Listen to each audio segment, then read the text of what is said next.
A continuación, vamos a mostrarles las diapositivas.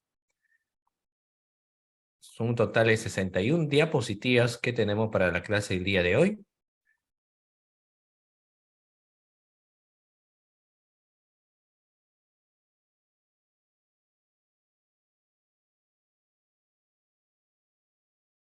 Ok, ahí se encuentra, estimados doctores, nuestra temática de la clase del día de hoy relacionado al tema de ciberdelincuencia.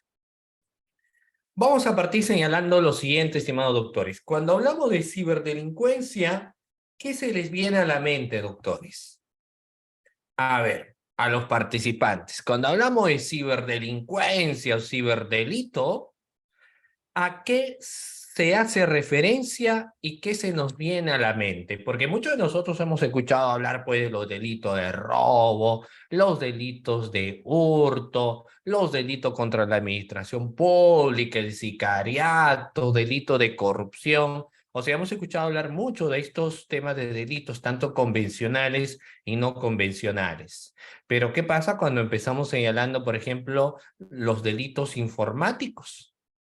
Cuando empezamos hablando que quienes cometen esos delitos informáticos precisamente vienen a ser organizaciones delictivas que se plasman a través de la existencia de lo que viene a ser la ciberdelincuencia, a través de mecanismos informáticos, a través del uso de redes sociales, ¿no? A través de la ayuda de hackers. ¿Qué se nos viene a la mente entonces cuando hablamos de ciberdelincuente? ¿Ya? Claro, delitos tecnológicos, informáticos, comisión de delitos haciendo uso de Internet y sistemas informáticos, ¿no? Muy bien, entonces la ciberdelincuencia, como ustedes pueden visualizar aquí, es conocida por algunos como la gran maldición de Internet. Así dicen, la ciberdelincuencia es la gran maldición de Internet, porque si bien es cierto, el uso del Internet nos ha ayudado a nosotros a crecer en los últimos tiempos, porque gracias a ello nosotros, por ejemplo, podríamos comprar varias cosas solamente en línea. Gracias al Internet, nosotros podríamos seguir nuestro movimiento de nuestras tarjetas, por ejemplo, cuándo hicimos el retiro, de cuánto hicimos el retiro, es decir, gracias al uso de la tecnología. Gracias al uso de la tecnología nos permite contactarnos y conectarnos con personas que se encuentran en otros países o lejos del lugar donde nosotros nos encontramos. Entonces, la tecnología hizo que las personas que se encuentran lejos estén cerca y también nos ha facilitado lo que viene a ser la realización de muchas actividades que lo podríamos hacer a través de línea. Entonces, para gran parte de la población, el uso del Internet es muy productivo. Pero para el otro lado tenemos la otra cara de la moneda, quienes hacen uso de los medios informáticos y tecnológicos para poder cometer diversos delitos. No solamente enriquecerse, sino también, por ejemplo, cometer otros delitos como viene a ser el acoso cibernético o la captación de personas a través de Internet. ¿Cuántos de nosotros en la actualidad no ha observado secuestros y cuando uno realiza la investigación se da cuenta que la víctima fue captada por Internet? Han captado a la víctima por Internet, un grupo de personas que les ofrecían, por ejemplo, dinero para realizar una sesión de fotos o le iban a traer dinero por una pasarela, ¿no? Entonces la víctima, confiado porque se mostraban como una agencia de modelaje internacional, iban a determinado lugar, ahí les captaban para que luego realicen actividades como el meretricio, obligándoles obviamente a la persona que había sido captada, ¿no? Entonces se configuraba el delito, por ejemplo, doctores, de lo que es trata de personas, ¿no? Se configuraba el tópico de trata de personas a través del uso de la tecnología. ¿Cuántos de nosotros en algún momento ingresamos al Internet y nos clonaron la clave? Entonces decimos, ¿pero qué pasó con mi cuenta? Recuperamos nuestro número, ingresamos y toda nuestra cuenta está vacía, porque alguien lo clonó. Y perdemos pues todo el dinero invertido que estaba obviamente en una cuenta bancaria, pero que alguien que lo clonó utilizando la tecnología nos vació pues todo el dinero que nosotros teníamos, ¿no? Entonces, bajo ese contexto, a través de los diferentes acontecimientos que se dan, se suele dividir a los delitos de ciberdelincuencia en aquellos que son netamente clandestinos, es decir, utilización de full hacker, y las otras, la utilización de los medios informáticos para captar personas y cometer otro delito como hurto, secuestro, violaciones, entre otros, ¿no? Muy bien. Pero ¿quiénes están detrás de la comisión de delitos cibernéticos? Los responsables, por lo general, son personas aisladas, ¿no?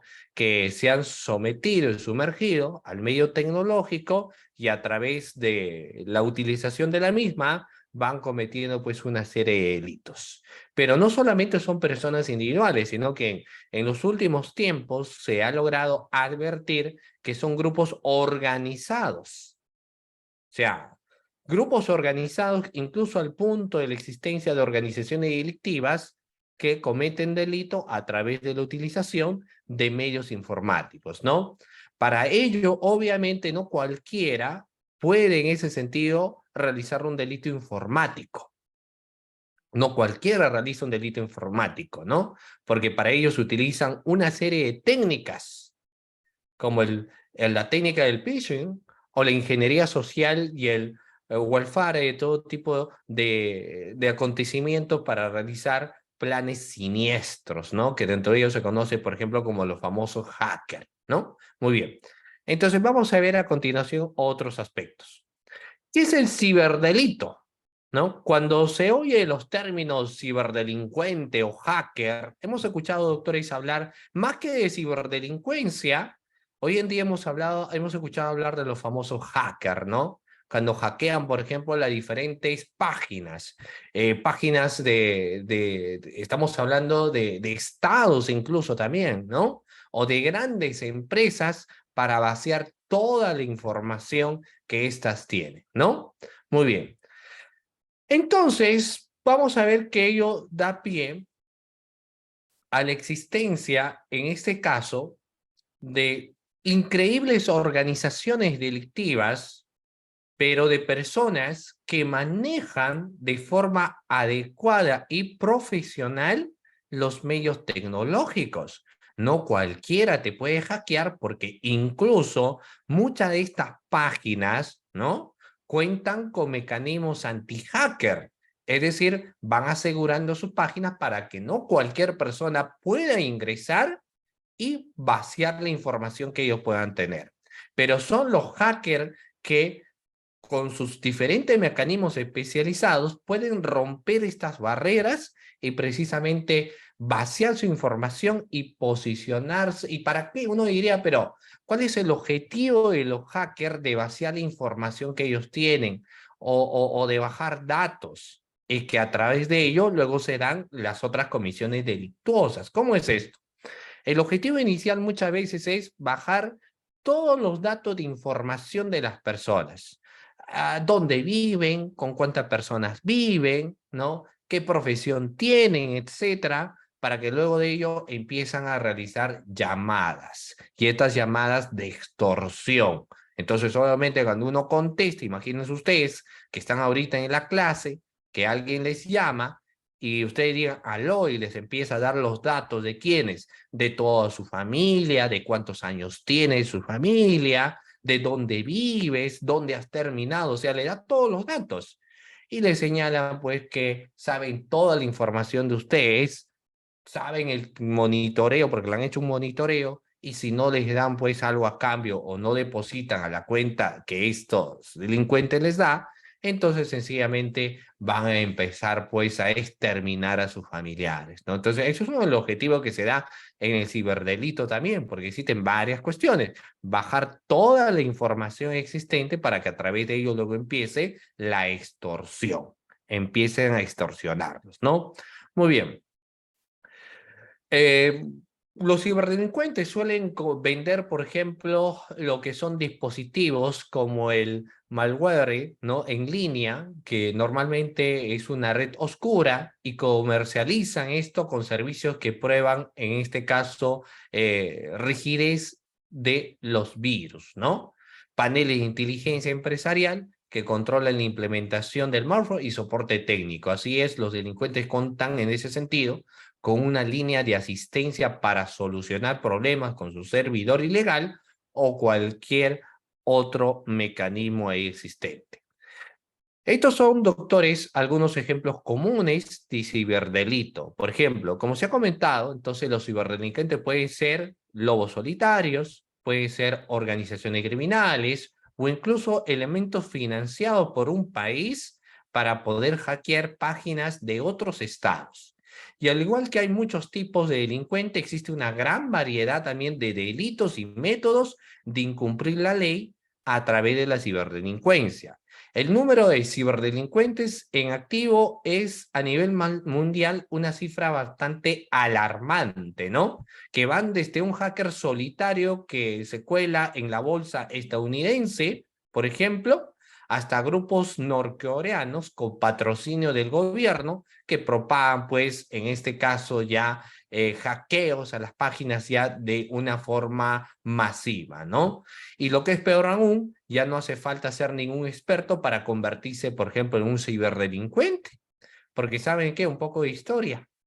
A veces quienes cometían los delitos o los ciberdelitos, ¿no? Eran personas que tenían conocimiento en computación, tenían conocimiento en informática, pero hoy en día, así como ha ido creciendo las redes sociales, no necesitamos pues llevar un curso de capacitación como para poder saber cómo se maneja, por ejemplo, el Facebook, cómo se maneja el Instagram, cómo se maneja el TikTok, ¿no? Entonces, eso hace que a pesar que las personas no tengan un estudio especializado, pero sí suficiente con el conocimiento empírico que tienen como para poder cometer delito de ciberdelincuencia, ¿no? Muy bien.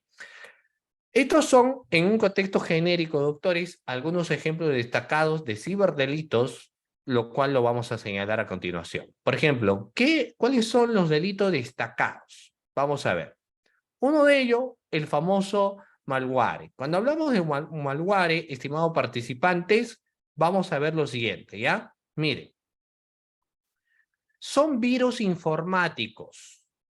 Son virus informáticos, son los veteranos del ciberdelito moderno, ¿no? Es probable que sean el primer ciberdelito del que se tuvo conciencia. Los virus lo que hacen es infectar los sistemas informáticos, destruyen los archivos, perturban el funcionamiento general y se autorreplican hasta saltar a otros dispositivos y sistemas, ¿no? Estos son pues una forma de malware, un término que engloba toda clase de software malicioso, ¿no? Es cualquier código, programa escrito y destruido para causar daño. ¿Para qué más? Para robar datos, hacer dinero para el propietario y en general amargarle la vida a cualquier persona que, por ejemplo, de buena fe está realizando pues sus actividades y de la noche a la mañana sabe que le han dañado, por ejemplo, su página de su negocio, ¿no? Muy bien. Entonces, toda página hoy en día también tiene los antivirus, pero es tan la magnitud que en la ciberdelincuencia se utiliza que no existe incluso ningún tipo de mecanismo de autodefensa que pueda poner límite a la ciberdelincuencia, ¿ya? Muy bien. Aparte de la destrucción de los datos y hackeos de cuenta, luego se tiene el robo de identidad y otros fraudes. Básicamente, en ello del robo de identidad, esto es parte también de los delitos de ciberdelincuencia y hoy en día se produce pues más con mucha frecuencia en muchos medios tecnológicos, ¿no? Entonces, el fraude de identidad es precisamente a través de haber recopilado toda la información del software. En el software de una empresa podemos encontrar quién es el gerente, podemos encontrar quiénes son las personas que forman parte de los directorios, podemos encontrar varias cosas ahí y saber obviamente todos los datos de las personas que ahí se encuentran. Para quien roba identidad, se puede hacer pasar como gerente de esa empresa o podría hacerse pasar también como un trabajador de dicha empresa, ¿no? Entonces lo que van haciendo es robar identidad. Todo esto, doctor, es de una forma genérica, en el sentido que esto es un concepto de doctrina comparada. ¿no? Y acá tenemos pues algunos mecanismos más, ¿no? Que ya forman parte de la teoría. Esos temas de ciberdelincuencia que han afectado pues a países como Norteamérica, ¿no? O Corea, han tenido repercusión también en el caso de nuestro país, ¿sí? En el Perú. Ya no solamente ha sido delitos que se daban en esos países donde existe pues más industria, ¿no? Donde existe más empresas que realizan varias actividades, sino que en el caso del Perú y muchos países de Sudamérica, los delitos en ciberdelincuencia han ido en aumento. Entonces, lo que hizo la Fiscalía en esos casos es crear una fiscalía especializada. Una fiscalía especializada, doctores, para hacer frente precisamente a estos delitos. Entonces se dispuso la creación de una unidad fiscal especializada en ciberdelincuencia, ¿ya? Muy bien. Entonces, ante la aparición, pues, de nuevas tecnologías y herramientas digitales que ha significado, como hace un momento lo hemos señalado, un gran avance en la sociedad, pero también ha posibilitado la aparición pues de muchos delitos informáticos. En ese sentido, el Ministerio Público lo que hizo es disponer la creación de una unidad compuesta por fiscales especializados en ciberdelincuencia con competencia nacional, ¿no? Y que luego vamos a ver de las funciones exclusivas que ellos tienen. ¿De acuerdo? Muy bien. Ahora, obviamente, un fiscal que es un abogado no es pues un especialista en temas tecnológicos, ¿cierto? No es un especialista en temas tecnológicos. Por eso es que un fiscal, a diferencia de otros delitos, como podrían ser robo, hurto, lesiones simples, lesiones graves, o incluso los delitos contra la administración pública, llámese en este caso delito de corrupción de funcionarios, necesitan acá de especialistas, ¿no? Porque si tú le preguntas, como hace un momento hemos señalado aquí, claro, a medida que uno va llevando casos, va empoderándose más. Pero si tú le dices, por ejemplo, a ver, quiero que nos digas qué son, qué tipo de virus son los que utilizan las redes o qué tipo de virus utilizan los grupos que se dedican a la ciberdelincuencia, ¿no? Entonces, obviamente un fiscal no va a conocer ello. O si tú le dices, mira, ¿qué es un phishing? ¿Qué es un parming? ¿No? ¿Qué es un sniff? ¿Qué es un keyring? Entonces son software que se suelen utilizar obviamente para poder, en este caso, falsificar sitios web, por ejemplo, para vaciar datos, ¿cierto? Para conectarse incluso a redes de Wi-Fi que no son protegidos, en fin, varias cosas. Obviamente esto es un tema informático, entonces por eso es que las fiscalías especializadas en delito de ciberdelincuencia van a tener que trabajar con coordinación con las redes internacionales. Por ejemplo, ellos siempre trabajan con Ciberred, con Redcop y con IAMP, ¿no? Entonces, con ellos lo que hacen es solicitar informaciones para que estas instituciones o redes internacionales emiten informes sobre la materia, entre otras funciones que van a dar, ¿no? Es algo parecido a lo que sucede, por ejemplo, en las investigaciones de lavado de activos, porque el lavado de activos también se sustenta en base a las operaciones de movimientos sospechosos que realiza la UIF, ¿no? La Unidad de Inteligencia Financiera. Lo mismo va a pasar en el caso del Ministerio Público, que va a trabajar juntamente con la policía, pero también va a coordinarse siempre con las redes internacionales, sobre todo para identificar no los delitos, porque eso se cuenta tipificado, sino qué es lo que habrían realizado, qué tipo de software habían, a qué tipo de software habrían recurrido, ¿no? Entonces ellos brindan esa información. Pareciera escaso, y uno dice, pero ¿qué tanto es la carga, ¿no? En las cuestiones de ciberdelito? Hablando obviamente sobre cuestiones de cifras. Y vamos a ver, miren, que en cifras, de acuerdo a lo que hizo el censo, la Oficina de Racionalización y Estadísticas, es decir, la ORACE, que perteneciente al Ministerio Público, desde el 22 de octubre del año 2003 hasta el 31 de julio del año 2020, ingresaron pues a las fiscalías penales comunes especializadas y fiscalías mixtas un total de 687 denuncias por delitos informáticos. ¿De acuerdo? Y voy a hacer, porque claro, pareciera que este no es un tema tan recurrente, pero por ejemplo voy a hacer la siguiente pregunta a la clase. ¿Ya? Hasta el momento somos 80 participantes, doctores. Entonces mi pregunta sería, ¿alguno de ustedes ha sido víctima, por ejemplo, de un hackeo de sus tarjetas de crédito? ¿O ha conocido a alguna persona a quien le han clonado, ¿no? Sus tarjetas, su clave de su tarjeta? ¿Han tenido conocidos, doctores, alguna vez? ¿O ustedes mismos han sufrido o han sido víctima, por ejemplo, de ello?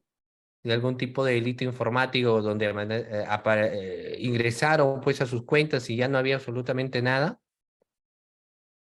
Claro, muy bien, acá nos dice Cristian, a través de Shin, ¿no? Así es, ¿no? Si un amigo lo hackearon su cuenta de BBVA, ¿no? Así es, sí, claro.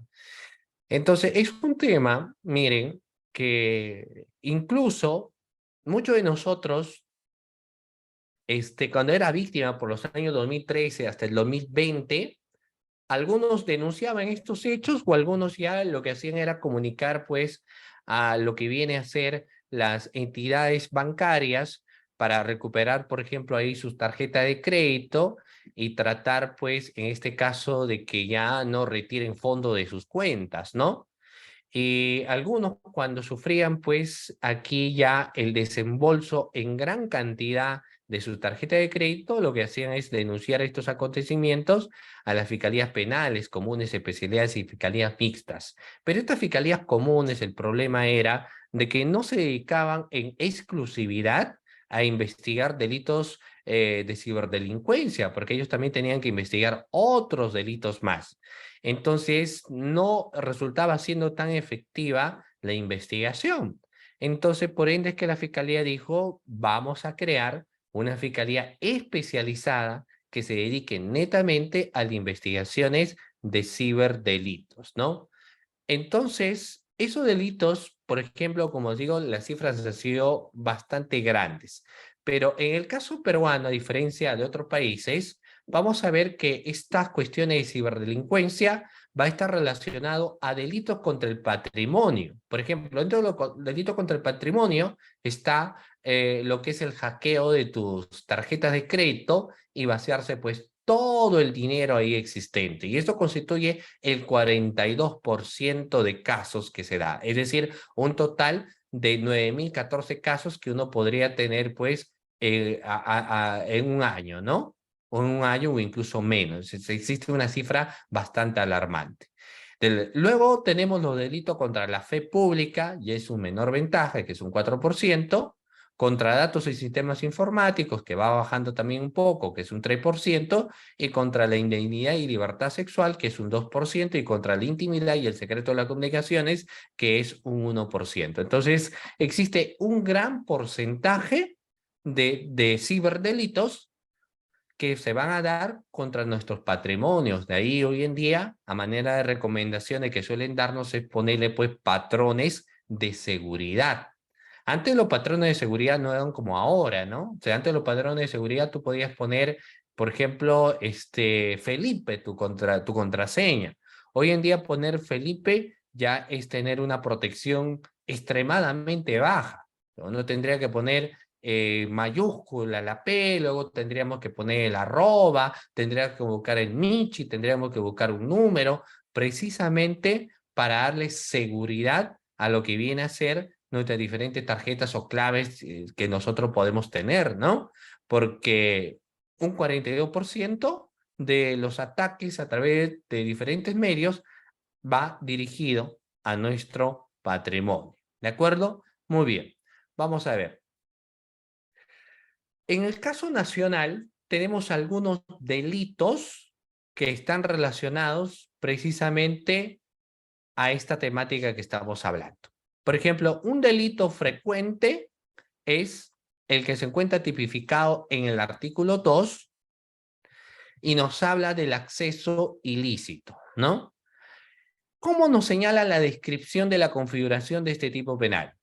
El que accede sin autorización, a todo o parte de un sistema informático, siempre que se realice con vulneración de medidas de seguridad establecidas para impedirlo, tiene una represión de pena privativa de libertad no menor de 1 ni mayor de 4 años, ¿no?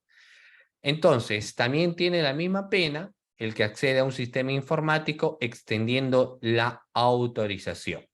Entonces, ahí vamos a ver cómo uno accede a los diferentes sistemas informáticos que tienen, por lo general, varias de las entidades públicas o también instituciones privadas, ¿no? Entonces, solo personal autorizado puede ingresar. Solo el personal autorizado, con sus propias claves, etcétera, puede ingresar. Por ejemplo, les comento en el caso del Ministerio Público. En el caso del Ministerio Público, te dan una clave de acceso al correo institucional.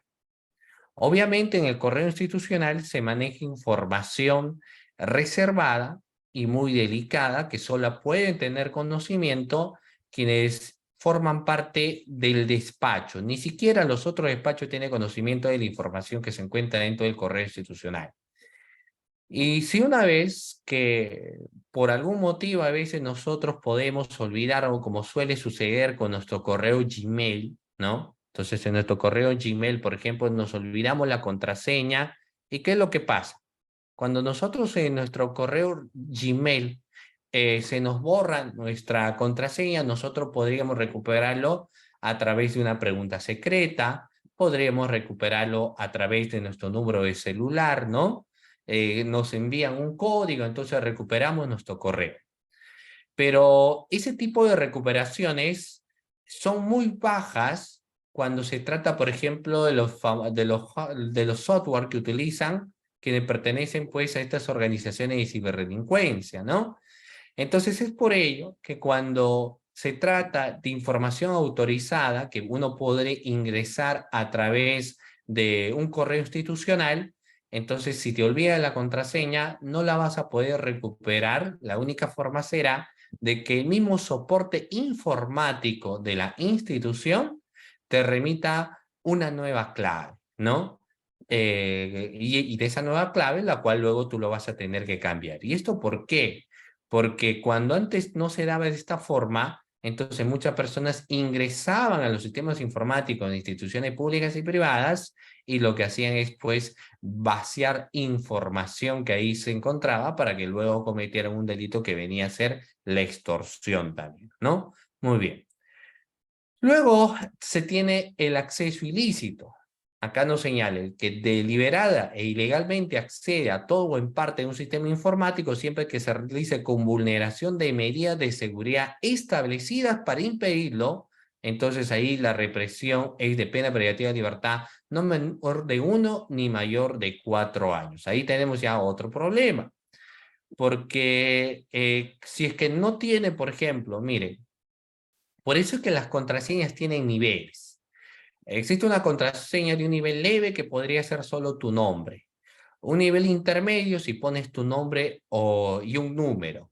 Pero la idea de tener es un medio de protección altísima, donde puedes poner tu nombre, donde puedes poner un número y donde puedes poner por ahí, digamos, un símbolo, ¿no? Todos ellos te permitirán tener, por ejemplo, un mayor nivel de protección.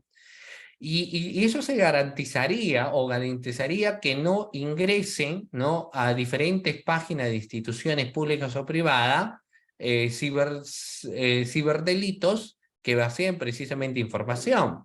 Sin embargo, existe mucho mecanismo que a pesar de que tengan un sistema informático de una seguridad alta, terminen finalmente vulnerando medidas de seguridad. Y a eso es lo que hace referencia el artículo 2, ¿no? Cuando ingresen y vulneran alguna medida de seguridad ahí establecida. Ahora, el artículo 3, si estamos señalando algunos artículos iniciales, doctores, vamos a ver, ya, acá hay bastantes preguntas, ahorita vamos a responder sus preguntas, ustedes pueden formular, estamos hablando de unos delitos iniciales, por ejemplo, atentado contra la integridad de datos informáticos. El que a través de tecnología de la información o de la comunicación introduce, borra, deteriora, altera, suprime o hace inaccesibles datos informáticos. Por ejemplo, puede existir el atentado incluso instituciones como el Ministerio Público y el Poder Judicial, precisamente para que se borren informaciones relevantes que uno puede tener ahí. Hace un tiempo atrás, doctores, la idea era de que los documentos escritos que se tiene a nivel de dependencia fiscal, todos estos documentos se borraran y que la información que uno tuviera actualmente solo fuera una información tecnológica a través de CDs, a través de lo que es una cuenta electrónica, a través de lo que viene a ser una carpeta electrónica, o sea, todo sistematizado. Sin embargo, precisamente a consecuencia del aumento de ciberdelitos y de hackeos a medios tecnológicos y de información, es la que no se sube toda la información al medio del sistema informático, ¿no? Porque existe todavía muchas bandas delictivas, sobre todo las que se encuentran en el continente asiático, ¿no? En algunos de esos sectores, donde con gran facilidad pueden romper los mecanismos de protección que se tiene a nivel de información, ¿no? O sea, que no, es como un virus fuerte, ¿no? Es como un virus fuerte. Todos nosotros cuando nos da una gripe, nosotros nos podemos fácilmente recuperar, ¿no? Pero cuando en su momento nos dio un coronavirus, a pesar que podíamos tener la defensa fuerte, nos terminaba tumbando. Algo parecido pasa en caso de la información o del sistema de comunicación electrónica. Puede ser que tengamos los antivirus más fuertes, pero lamentablemente a través de los diferentes hackers existentes, terminan pues rompiendo las barreras de nuestra información, ¿ya? Alteran y suprimen nuestras informaciones. ¿Con qué objetivo? Pues son varios. De traficar datos, existe lo que se conoce hoy en día como el mercado negro, que se dedica a traficar datos. Entonces alguien te llama y te cuenta toda tu vida, ¿no? Bien para extorsionarte, bien para pedirte dinero, o bien para luego incluso secuestrarte o contarte el cuento de que tienen a un familiar tuyo secuestrado y empiezan dándote todos los datos que tú obviamente conoces, ¿no? Te dan el nombre de tu mamá, de tu abuela, de tu tía, porque obviamente han basado información y eso lo utilizan para esas finalidades, ¿ya? Muy bien. Vamos a ver aquí, ¿no? Claro, acá, hemos tenido participación de ustedes donde decían, bueno, bueno, acá no dice, si hay páginas similares a lo de los bancos, páginas clonadas. Claro, eso es otra particularidad que suele darse también, ¿no? Y eso es bastante frecuente. A veces las personas buscan en línea y buscan comprar en línea, ¿no? Entonces pueden ver que una página se dedique, por ejemplo, a la venta de celulares. Entonces ustedes confiados, porque ahí está apareciendo el logo, ¿cierto? Ahí está apareciendo incluso comentarios de buena venta. Entonces uno decide comprar por línea a través de una página, ¿no? Entonces incluso te dan los datos, el número de WhatsApp, te dicen deposita tal cuenta, haces el depósito y después de haber realizado ello, acércate a la tienda y ahí te vamos a entregar pues tu producto. Entonces la persona contenta, feliz, le mostraron la fotografía, conversó amablemente con alguien, ¿no? Ahí por teléfono, está seguro que ha comprado de la página oficial, pero cuando va a llegar al lugar, se da con la sorpresa que quienes le atienden le dicen su nombre sí yo he comprado en línea y lo buscan pues a través de los medios de información de línea que tienen aquí estas empresas que realizan estas ventas, por ejemplo, de los productos, y resulta que esta persona no figura, ¿no? Esta persona no está y le dicen, ¿de dónde ha pedido o hecho su compra usted? Hice la compra en línea, me han dicho que yo me acerco a la tienda y aquí me van a entregar.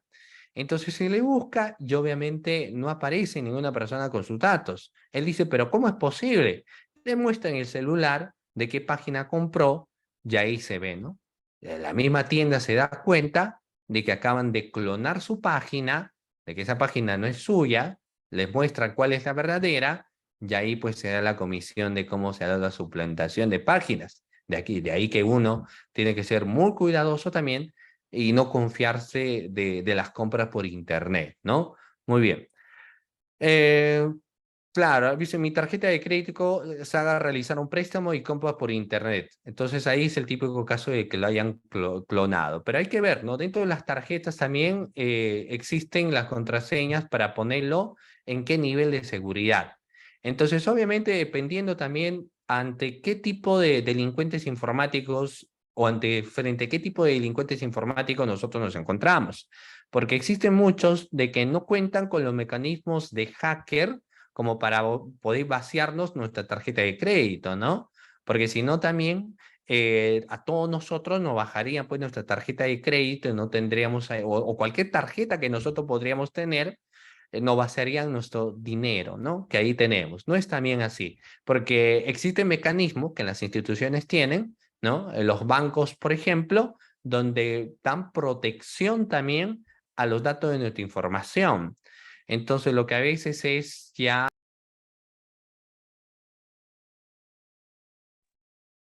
que por algún descuido que nosotros podríamos tener, terminamos finalmente, por ejemplo, dando nuestros datos, ¿no? O nuestros códigos secretos y por ahí pues empiezan ya el hackeo más rápido, ¿ya? Muy bien. Los hackers de las páginas como de la policía, o sea, cualquier hacker en realidad ellos buscan atacar páginas principales, pero una de los objetivos que tienen los hackers también eh, son diferentes objetivos que ellos tienen. Hay muchos que se dedican a enriquecerse, ¿no? A enriquecerse a través de bajar pues las cuentas que uno puede tener, ¿no? Donde ahí encontramos el depósito de nuestras cuentas bancarias, pero existen los hackers que buscan clonar las páginas, pero porque un tercero les va pagando a lo que se llama, por ejemplo, la competencia desleal, ¿no? Entonces pueden ver que una empresa está surgiendo precisamente a través de la venta en línea, ¿de acuerdo? Muy bien. Entonces, como estas personas van surgiendo, ¿no? La competencia dice, pero ¿cómo están haciendo billete ellos? No, a través de sus ventas por línea. Ah, entonces contratan hacker, se les paga a los hackers para que precisamente sean ellos los encargados de bajarse la página de quienes en este caso están en competencia, ¿no? Entonces se bajan sus páginas, ¿de acuerdo? Muy bien, muy bien. Claro, dentro de ello hay muchos mecanismos, por eso yo le decía, ¿no? Hay muchos mecanismos que pueden hacer. No solo, claro, no los hackers no hacemos eso, claro, muy bien. Entonces, lo que van a hacer ellos, ¿no? En el caso, por ejemplo, de la competencia desleal. Entonces, a ellos no tuvieron el objetivo de realizar, pues, algún tipo de accionar para obtener alguna ganancia, sino han sido un tercero quienes les han comprado para poder hackear estas páginas, ¿no? Muy bien. Ahora, no dice, las empresas grandes, ¿no? Las grandes empresas tecnológicas están con la tendencia de desaparecer las contraseñas y en su lugar reemplazarla con el escaneo del globo ocular y reconocimiento facial. Ahora, eso ha sido producto de varios aspectos también. Claro está que uno de ellos ha sido motivado también por el tema del avance de los ciberdelitos, ¿no? Porque es más fácil en ese sentido poder saber la contraseña que alguien tiene, de acuerdo a, por más que alguien haya puesto lo que viene a ser su pregunta secreta y lo demás, es mucho más fácil que en el caso, por ejemplo, de un reconocimiento del globo ocular o reconocimiento facial o incluso la huella dactilar. Entonces, en el caso de estos tres últimos mencionados, es mucho más difícil, ¿no? Mucho más difícil poder acceder. Todavía hasta el momento, ¿no? Los delincuentes que utilizan precisamente los medios tecnológicos no pueden superar lo que viene a ser, por ejemplo, la huella dactilar. Pero no se sabe qué va a pasar en el caso de reconocimiento facial. ¿Y esto por qué? Porque también hoy en día, a través de la utilización de la computadora, se podría copiar facciones de un individuo. Y esto no sería tan complicado. ¿Y esto por qué? ¿Por qué no sería tan complicado? Porque si nosotros, por ejemplo, nos vamos e imprimimos su ficha RENIEC, entonces tenemos una forma de sus rostros. Entonces lo que vamos a hacer es a través del uso de la tecnología, adaptar a través de la inteligencia 3D adaptamos tu rostro y con eso es suficiente para poder tener acceso, por ejemplo. Entonces, hay quienes por ende criticaban el tema de reconocimiento facial porque fácilmente podrían copiarte tus datos. Es más difícil que cuando nosotros hacemos un reconocimiento por dedo, por ejemplo, porque tenemos ahí determinados tipos de ranuras, ¿no? En nuestra dermis. Cada quien es diferente y eso es lo que nos hace finalmente originales. Y eso proviene pues de nuestro ADN. Y eso es lo que da un poco más de seguridad incluso que lo que viene a ser el reconocimiento facial. El reconocimiento del globo ocular sí podría ser una alternativa mejor. Pero vamos a ver porque en la actualidad todavía no se tiene nada concreto, ¿no? Muy bien. Luego nos decía Jaime, el sistema informático puede ser un celular. ¿Por qué el celular se ingresa con una contraseña y existe persona que mediante programa de software desbloquean el patrón? Ahora,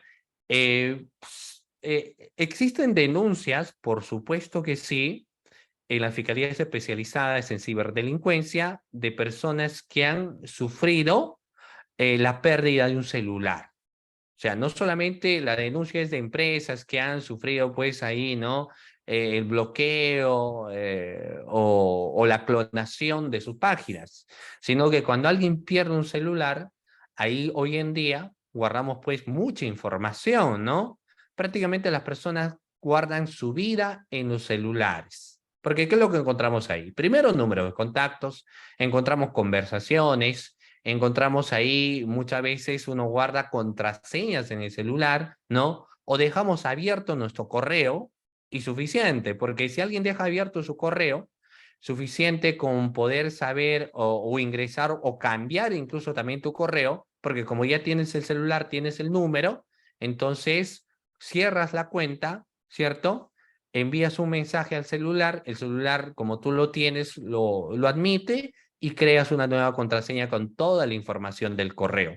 Entonces ya ese correo la otra parte no lo va a poder recuperar porque tú ya tienes, en este caso, el celular y por más que bloquean tu celular, ya cambiaste la contraseña del correo. Y lo mismo pasa en el caso de los números, las tarjetas que uno puede tener, ¿no? Fácilmente lo pueden clonar y bajar toda la información. Entonces, por supuesto, esto forma parte de ciberdelitos. Y algunos entonces dirían, pero no es que el ciberdelito solamente es de personas que están tras de una computadora.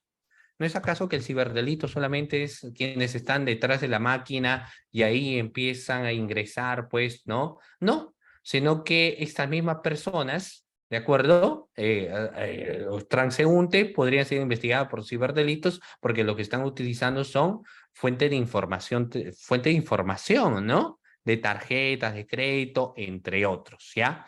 Entonces, sí, sí forman parte y forman parte de lo que son los delitos informáticos también. Ahora, respecto a la penalidad, sí, pues es una realidad porque como hemos estado señalando aquí, vamos a volver nuevamente al tema de las diapositivas, ¿de acuerdo? Los delitos hasta el momento son delitos bastante bajísimos. Por ejemplo, el artículo 3, atentado contra la integridad de datos informáticos, la pena es no menor de 3 ni mayor de 6 años, ¿no? Pero la gran mayoría en ese tipo de delitos suele darle una pena como requerimiento, por lo menos del fiscal, de 5 años. Entonces sí van a estar un año aproximadamente o 2 años en prisión, porque sí, los delitos informáticos sí tienen beneficios penitenciarios, ¿ya? Muy bien. El artículo 4 nos señala el que a través de las tecnologías de la información o de la comunicación inutiliza total o parcialmente un sistema informático, impide el acceso a este, entorpece o imposibilita su funcionamiento o la prestación de sus servicios. Igual, ¿no? En este caso, ya que estamos mencionando el tema de reprochabilidad penal, entonces la pena es no menor de 3 ni mayor de 6 años y se tiene 180 a 20 días multas, ¿no? Muy bien. Acá lo que estamos viendo es ya un objetivo claro de el que comete el accionar de ciberdelito. Porque lo que tiene como objetivo claro es aquí en malograr directamente el sistema informático, inutilizarlo. Hay quienes buscan no inutilizar el sistema informático, sino, por ejemplo, lo clonan, ¿no? O existe quienes tienen el objetivo de destruir la información. Pero eso, como les decía, por lo general es cuando existe una pugna pues empresarial, no existe un debate, entonces hay quienes contratan a especialistas en ello para cometer precisamente estos ilícitos, ¿no? Entonces, también hay que ver la naturaleza de cada uno de estos acontecimientos, porque no siempre la naturaleza, doctores, termina siendo la misma, ¿no? Sino que, como le repito, esto tiene a bien de tener también variabilidad, ¿ya? Muy bien. A ver, sigamos. Acá la pena, pues, es igual, no menor de 3 y mayor de 6 años.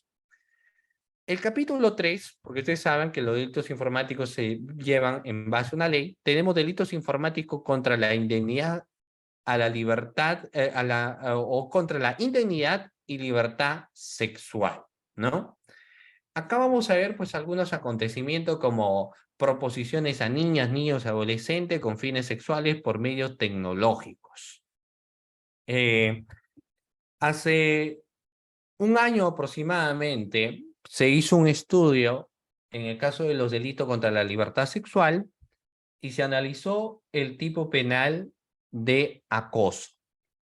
El acoso inicialmente nació como un tipo penal mediante el cual una persona busca alcanzar a otra, busca observarla, verla, ¿no? Y le inquieta con tal actitud. Pero todo ello con el objetivo de tener actos de connotación sexual, ¿no? Es decir, proposiciones a salidas, palabras no deseadas, abrazos no deseados, insinuaciones no deseados, y todo ello forma parte de lo que viene a ser el acoso sexual. Sin embargo, en los últimos 6 o 7 años, esa modalidad de acoso sexual ha cambiado muchísimo para tener, por ejemplo, hoy en día ya la figura del acoso sexual cibernético.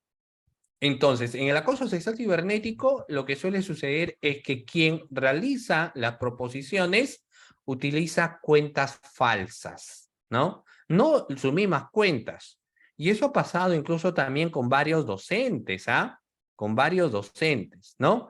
El grooming, como nos dice. ¿Qué es lo que ha pasado, por ejemplo, en ese caso? Incluso les comento que a mí me sucedió, ¿ya? No sé si a ustedes les ha sucedido y a algunos colegas nos ha pasado, ¿no? Dentro de ellos me parece al profesor Peña Cabrera también, y otros docentes más, ¿no? Y esto suele suceder por lo general con deportistas, suele suceder con algunas personas famosas, etcétera, que clonan su cuenta, ¿no? Clonan, crean otro Facebook con sus datos, más que clonar, crean otro Facebook con sus propios datos, entonces te empiezan a escribir, ¿no? Entonces te dicen, por ejemplo, ¿sabes qué? Soy el cantante tal, o soy el docente tal, o soy el ingeniero tal. Entonces, como tú confías, ¿no? Porque confías y dices, ah, qué raro, me estará en este caso escribiendo dicha persona. Entonces tú le dices, ah, hola, ¿qué tal? ¿Cómo estás? ¿No? Y esa persona luego te dice, mira, quiero que me hagas un favor, quiero que me realices un depósito a esta cuenta porque justo cuando estaba viniendo me acaban de estafar, ¿no? Me acaban de robar. Entonces, como tú confías que es esa persona, dice, ya, no te preocupes, ¿no? Entonces, deme tu número de cuenta. Ahorita te voy a depositar ya, muchas gracias. Este es mi número de cuenta. Realizas el depósito, pero al final no ha sido, pues, en este caso, el depósito a una persona que realmente lo necesita, ¿no? Sino que hay alguien que se hizo pasar. Entonces, así como esos acontecimientos que uno busca pues estafar y atentar obviamente contra el patrimonio de otras, también se da quienes cometen el tema del ciberacoso. En el caso del ciberacoso, tenemos a quienes suplantan identidades de otros individuos, pero no con el objetivo de pedir dinero, sino, por ejemplo, con el objetivo de poder, en este caso, doctores, ¿no? Por ejemplo, captar a su víctima, ¿no? Con el objetivo de captar a su víctima, de saber en este caso qué es lo que hace, qué es lo que realiza a través, por ejemplo, del uso de lo que viene a ser el Internet, ¿ya? Muy bien. Eso es algo importante que nosotros podemos tener, ¿no? Me parece que hay alguien que levantó la mano, ¿sí? ¿Me parece? ¿Sí? vamos a ver, me parece que aquí tenemos precisamente también una pregunta, ¿no? Donde dice, ¿no? Buenas noches. Hackearon mi cuenta y retiraron dinero. Hice denuncia, pasó obviamente a la Fiscalía de Ciberdelincuencia, pero al considerar que el dinero fue retirado en un grifo de Puente Piedra, la pasaron desde marzo hasta este año a Puente Piedra. ¿Ya? La policía ya encontró responsabilidad en denunciado. Esta desde noviembre de 2021 y hasta ahora, nada, mi temor es que el delito puede prescribir. ¿Qué puedo hacer? Ya, bueno, acá ya estamos hablando ya de un tema procesal, ¿no? De un tema procesal. Ya, los tiempos procesales, lo estamos analizando primero los delitos, pero bueno, vamos adelantándonos un poco al tema procesal. La Fiscalía especializada en ciberdelito es igual que todas las fiscalías, ¿de acuerdo? Que manejan tiempos procesales. Dentro de los tiempos procesales tenemos pues los casos simples de 60 hasta 120 días, los casos complejos de 8 meses, o tenemos también los casos de criminalidad organizada. ¿Qué es lo que suele suceder? Muchas veces en estas investigaciones, ¿de acuerdo? Claro, del 2021, 2022, ya estamos en 2023, hay que ver, y es muy seguro que tenga una declaración de complejidad, ¿no? Haya una complejidad en el caso, habría que revisar la carpeta, ¿ya? Pero es muy posible que el caso esté complejo y esté formalizado. Eso es la primera opción, que lo hayan declarado complejo, que en diligencias preliminares hayan optado 8 meses y ahora en etapa de formalización de investigación preparatoria está 8 meses, ¿de acuerdo? Es decir, tenemos un aproximado de 1 año y 4 meses. De 2021, bueno, 2021, 2022, estamos en 2023. Y posiblemente hay una prórroga, ¿no? O si no es eso, entonces todavía no existe un pronunciamiento, ¿de acuerdo? No existe un pronunciamiento. Hay que ver ello. ¿Pueden adherirlo a la ley de crimen organizado? Sí, pero casi cuando le adhieren a una ley de crimen organizado, el fiscal tendría que tener muchos indicios o elementos para saber que es una organización criminal que se dedica a cometer ciberdelitos, ¿no? Entonces, ¿qué es lo que uno tiene que hacer? Es ver primero el estadio en que se encuentra. Yo no sé en este caso en qué estadio se encuentra, eso sería interesante, para que en base a ese estadio se exija pues un pronunciamiento. Ahora, aparte del pronunciamiento, como hace un momento hemos señalado, y eso lo vemos aquí, por ejemplo, ¿no? Lo vemos aquí, la Fiscalía junto con la policía va a tener que coordinar con redes internacionales como el Ciberred, el RedCop o la IAMP para ver qué es lo que han informado. En este caso en particular también sería interesante saber si es que existe algún tipo de información de estas redes internacionales o no, a efectos de poder ver cuál podría ser la decisión que el fiscal más adelante podría optar, ¿no? Entonces habría que ver. Y para que no prescriba en todo caso, pues uno plantea un control de plazo, ¿no? Pero tendrías que ver en qué estadio actual se encuentra la investigación. No sé si ahí en todo caso podría responder en qué estadio se encuentra, ¿no? Muy bien. Entonces, estábamos, sin embargo, mencionando este tópico, ¿no? Del capítulo 3, de los delitos informáticos contra la indemnidad y libertad sexual. Entonces, aquí vemos sobre todo los casos de captación de proposiciones por Internet, ¿no? La gran ventaja de que cuando uno crea un Facebook, dejas tu código IP. Entonces, a través del código IP, juntamente con la investigación que puede realizar el fiscal juntamente con la policía, ¿de acuerdo? Entonces, sí se puede rastrear a quién pertenece el código IP. Y se tenga en ese sentido una presunción de que esa persona sería quien habría creado la cuenta falsa, ¿no? Y se le termina denunciando por lo menos para que sea sometido a una investigación. Por ejemplo, este es el caso de un señor de 40 años que se había creado una cuenta falsa de un jovencito, ¿no? De 21 años o 20 años aproximadamente. Y su modus operandi era que a través de esa cuenta de Facebook captaba precisamente bueno, ya no eran adolescentes, ¿no? Entre 16 17 años. Y las captaba para hacerles insinuaciones sexuales. Lo que luego sucedió es que se tenía que investigar, aparte de la declaración que se tuvo de la agraviada, pero se dejó el código IP y a través precisamente del código IP se logró identificar que esta provenía de un correo. El correo, por ejemplo, ricardo-10@gmail.com, ¿no?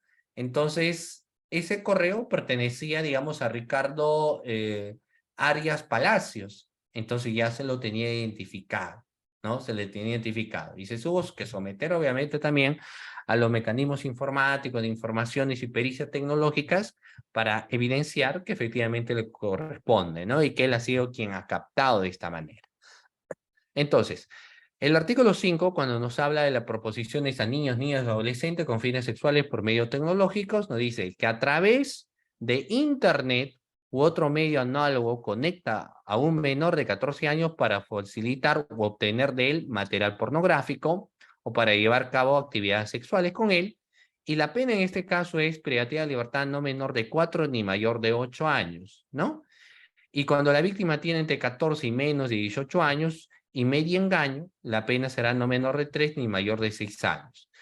Como no es técnicamente, porque ustedes saben, en el caso de los delitos contra la libertad sexual, si es una persona quien tiene acceso carnal con una persona menor de 13 años, entonces es, por ejemplo, cadena perpetua. En este caso en particular no lo es, porque acá estamos en el caso de proposiciones. Ya la proposición es, digamos, que pueden englobar en un grado de una tentativa a través del uso de las redes sociales. El gran objetivo es identificar precisamente quién viene a ser el que maneja esas redes sociales, ¿no?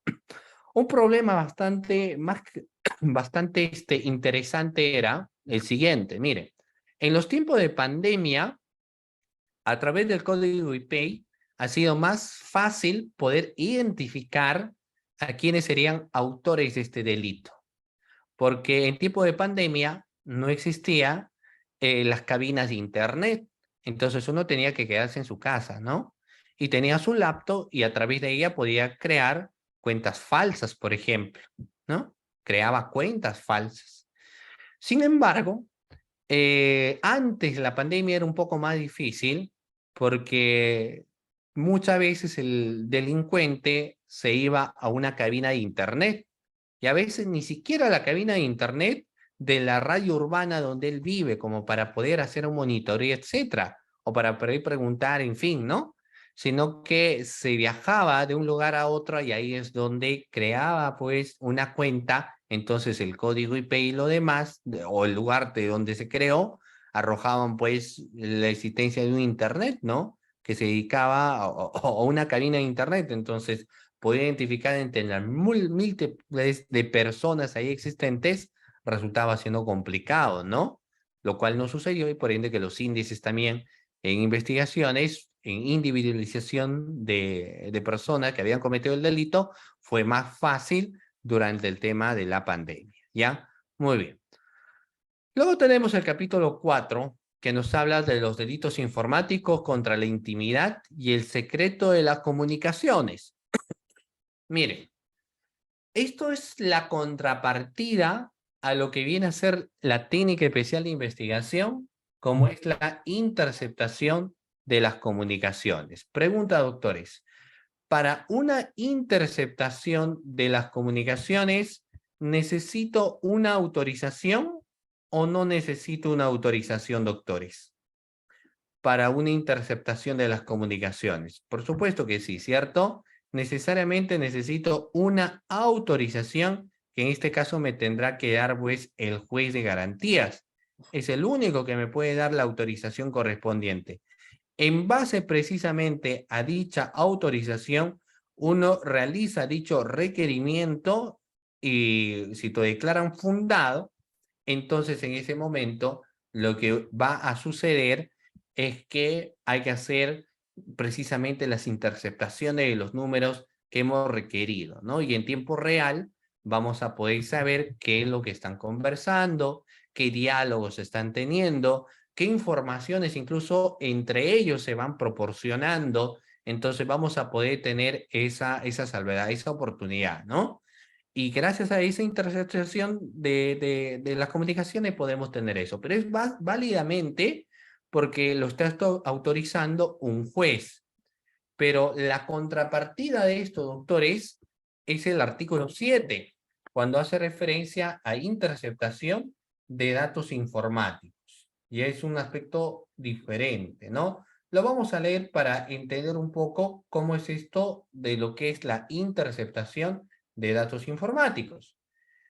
Lo que vamos a ver, estimados doctores, en ese caso en particular, es lo siguiente, ¿no? Muy bien. ¿Qué nos señala el texto escrito? El que deliberada e ilegalmente, reitero nuevamente, el que deliberada e ilegalmente, estimados doctores, vamos a verlo aquí, mucha atención, intercepta datos informáticos en transmisiones no públicas dirigidos a un sistema informático, originados en un sistema informático o efectuado dentro de los mismos, incluidas las emisiones electromagnéticas provenientes de un sistema informático de transporte, dichos datos informáticos. Será, en este caso, una represión de pena privativa de libertad no menor de 3 ni mayor de 6 años, ¿no? Y luego nos señala que la pena privativa de libertad será no menor de 5 ni mayor de 8 años cuando el delito recaiga sobre una información clasificada como secreta, reservada o confidencial, ¿no? De conformidad a lo que señala la ley 2780 ley de transparencia y acceso a la información pública. Cualquier información que uno posee, por ejemplo, como los resultados de los procesos electorales, ¿de acuerdo? O como informaciones donde tenemos que tener datos como la RENIEC, es decir, el dato de todos los ciudadanos mayores de 18 años, son obviamente información clasificada, ¿no? O cuando tenemos que ver en registros públicos quiénes son los propietarios de los bienes muebles o inmuebles, entonces todo eso viene a ser una información clasificada. Se entiende que solo van a tener acceso los propietarios o quienes para una fuente de información debidamente permitida por la institución pueden saber, como por ejemplo saber quién es el propietario del predio, ¿no? Si nos quiere vender una casa, necesitamos saber quién es el titular. Entonces, precisamente para poder advertir ello, podemos ir a registros públicos para que nos diga quién es el dato del titular. Sin embargo, a través de lo que nos señala este tipo también de ciberdelito, lo que van a hacer es de forma deliberada y ilegalmente interceptar datos informáticos, ¿no? Información clasificada. Entonces, mientras que nosotros no sabemos, obviamente, los datos de otros individuos, esta persona ya tiene un banco de datos de información, tiene un banco. Por eso es que ustedes no sé si ustedes han visto, doctores, me comentan un poco, en los medios de comunicación salió cuando alguien va a buscar información de una persona, ¿no? O sea, tú te acercas y pides información, por ejemplo, de Juan Pérez. Entonces te dicen, Juan Pérez, ¿qué necesitas saber de Juan Pérez? No, necesito saber todos sus datos. Y te dicen, ¿qué es lo que quieres saber? Si tiene antecedentes, quiénes son sus padres, quiénes son sus hermanos, dónde vive, dónde trabaja. ¿Quieres saber esa información? ¿Cierto? No sé si ustedes han visto, ¿no? Entonces, miren, ya hay usted puede hacer sus preguntas, hemos dicho, perfecto, no sé si han visto. Entonces uno va y realmente te dan pues toda esa información. Entonces, uno tiene dos hipótesis, ¿no? Porque uno dice, pero quién podría tener? Porque, y eso salió en una denuncia en prensa televisiva. Los periodistas pues se hicieron pasar, ¿no? Como cualquier ciudadano, para ver qué es el tipo de trámite que ellos realizaban, ¿no? O qué trámite estaban viendo. Entonces se acercaron, se hicieron pasar y le dijeron, muy bien, nosotros te podemos dar información, pero ¿qué es lo que quieres saber de tal persona? No, lo que yo quiero saber es si tiene antecedentes, no tiene antecedentes, yo quiero saber dónde vive, quiero saber con quiénes vive, y dependiendo de la información que te van a dar, te van cobrando un monto dinerario, ¿no? Mayor información, obviamente mayor monto dinerario existente. Y uno dice, pero, ¿qué es lo que está pasando? Dos posibilidades. Se analiza teóricamente, incluso también dentro de la investigación, de quién podrían sacar, por ejemplo, los datos. Si uno quiere datos, por ejemplo, de Juan Pérez y queremos saber cuál es el nombre de sus padres, queremos saber dónde nació, ¿cierto? O queremos saber, por ejemplo, cuándo nació, su fecha de nacimiento y otros datos más. Entonces, solo lo que pueden tener acceso es quienes manejan ficha RENIEC. O sea, desde la misma RENIEC, ¿no? Uno podría sospechar que alguien esté inquisitado en la RENIEC y que forma parte de una organización delictiva que se dedica a pasar datos. Y obviamente recibe pues una contraprestación. Entonces se conectan contra él y esta persona estaría informando y dando datos. No, y podría ser la RENIEC o como cualquier otra institución, incluso por ejemplo el Ministerio Público, porque el Ministerio Público también tiene acceso a ficha RENIEC, pero se entiende que esa ficha RENIEC es solamente para una información reservada, ¿no? Por eso es lo que aparece ahí el número del usuario. Alguien busca en ficha RENIEC y aparece el número de usuario. Y de ahí es que a veces hay otra persona pues, que te dice, ¿no? Piensa que trabajas en el Poder Judicial o en el Ministerio Público y te dice, muy bien, quiero que me des los datos de tal persona, ¿no? O sea, como saben que tienes acceso a ficha RENIEC, pide que te den datos. Para empezar, eso está prohibido. No puede pasar ningún tipo de datos, ¿no? Entonces, si uno evidencia que una persona tercera a un amigo le pasa datos, entonces podría haber la posibilidad de que con un incentivo económico terminen pasando pues más información, ¿no? Entonces, uno podría sospechar que es ello. Sin embargo, luego se ha evidenciado de que existen precisamente, y aquí ingresa lo que estamos analizando, de que existe, uno, interceptaciones de información, ¿no? Existen las interceptaciones de datos informáticos. Entonces, por ejemplo, incluso la misma entidad no se da cuenta que le acaban de interceptar datos clasificados. Entonces, producto de que un trabajador se dio cuenta, vio un movimiento por ahí sospechoso, o alguien la ha comunicado, ¿no? Le ha dicho, mira, a través de la prensa o los datos que me han dado, arrojaba usuario y arrojaba que esta ficha RENIEC provenía, por ejemplo, de la RENIEC, o provenía del Poder Judicial, o provenía del Ministerio Público. Entonces, uno sospecharía que es alguien quien dio de esa propia institución la información. Pero lo que sucede es que en realidad alguien les ha hackeado, ¿no? Alguien hizo una interceptación de datos informáticos y ese alguien es el que está coludido o forma parte de la organización, por ejemplo, de quienes están traficando pues con datos de información, ¿ya? Muy bien, vamos a ver aquí. ¿Y qué pasa si en una intervención policial el efectivo PNP pide el celular al intervenido para averiguar un delito y el intervenido acepta entregarle el celular desbloqueado, ¿no? El policía graba con su celular conversaciones de WhatsApp del celular del intervenido. ¿El policía comete el delito o no?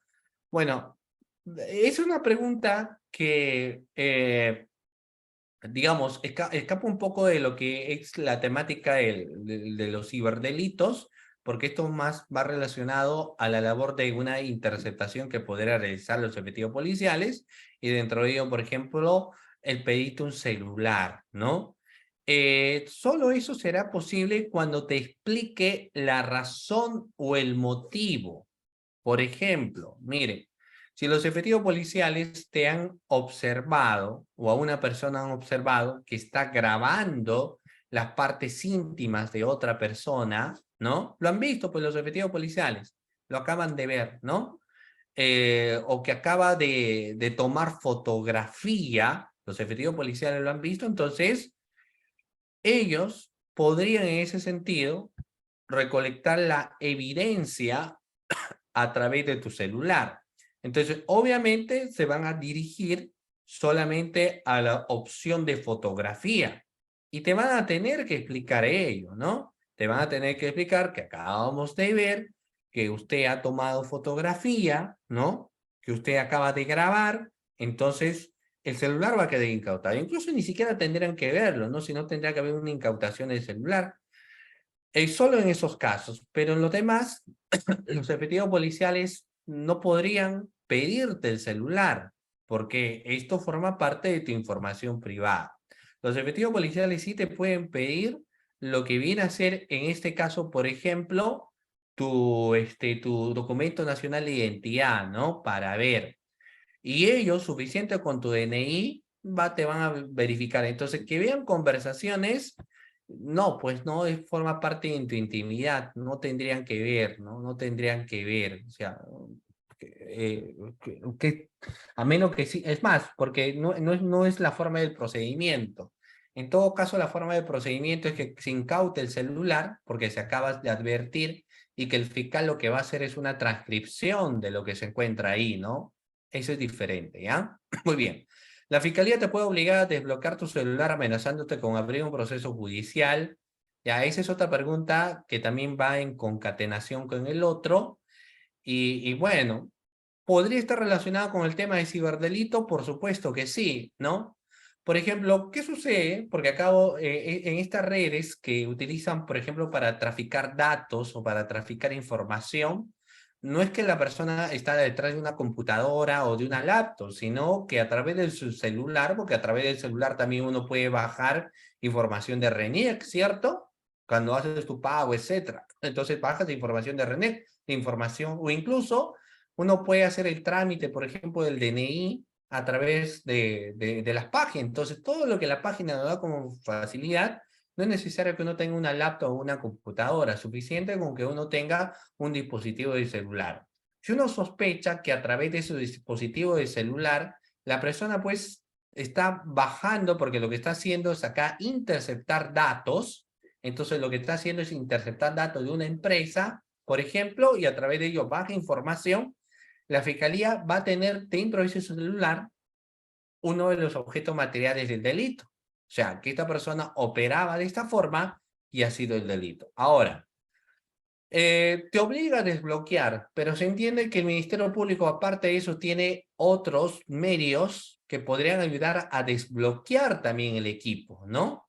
Dentro de ello, si tú no quieres desbloquearlo, entonces lo que tendrá que hacer el Ministerio Público es un requerimiento al juez. Uno, requerimiento al juez señalando de que se curse, en este caso, a través de las entidades teleoperadoras, el desbloqueo del celular, ¿no? Como tú no lo quieres desbloquear, entonces lo que cometes es un delito, aparte que te van a investigar por un delito, cometes el delito de desobediencia y resistencia a la autoridad, ¿no? Entonces lo que se va a pedir es a través de un requerimiento para que la empresa teleoperadora del celular desbloquee tu línea. Entonces, si ellos así lo hayan puesto con dedo, etcétera, sus dispositivos pueden hacer de que esto se desbloquean y ahí tendrán la información que está peticionando el fiscal, ¿ya? Eso es lo que va a pasar, ¿ya? Muy bien. Claro que tú decías no, pero hay que ver, ¿no? Si te aplican las circunstancias, tendrías que perder el celular. ¿Qué pasa si un policía a través de su móvil amedranta a una persona que es investigada en un proceso de investigación? Ya, eso sería concusión si que te pide a cambio algo. Si no, sería abuso de autoridad, ¿no? Y si la policía borra información, por eso es que tiene que estar, en todo caso, tendrías que llamar a un abogado, decir, muy bien, yo voy a dar toda mi información, no voy a dar hasta que tenga un abogado, puesto que esté presente un fiscal, ¿no? Precisamente por lo que estás mencionando. Entonces, lo efectivo policial, lo que sí podría proceder es una incautación momentánea, ¿no? De todo lo que se tiene, pero no hacer una verificación del contenido, porque para la verificación del contenido tiene que estar el fiscal presente, ¿ya? Muy bien, ok, sigamos. Luego tenemos delitos informáticos contra el patrimonio. Uno de los acontecimientos frecuentes del artículo 8 respecto a lo que viene a ser estos delitos contra el patrimonio es precisamente el fraude informático. Respecto al fraude informático, el que delibera e ilegalmente procura para sí o para otro un provecho ilícito en perjuicio de un tercero mediante el diseño, introducción, alteración, borrado, supresión, clonación de datos informáticos o cualquier interferencia o manipulación en el funcionamiento de un sistema informático, nos dice que será reprimido con pena privativa de libertad no menor de 3 ni mayor de 8 años y con 100 a 120 días multas, ¿no? Y la pena será privativa de libertad no menor de 5 ni mayor de 10 años y de 80 a 140 días multa cuando se afecte el patrimonio del Estado, destinados a fines asistenciales o a programas de apoyo social. Entonces vamos a ver, ¿cómo es fraude informático? Eh, mediante el diseño, producción, alteración, borrado, supresión, clonación de datos informáticos o cualquier inferencia o manipulación de un funcionamiento de un sistema informático.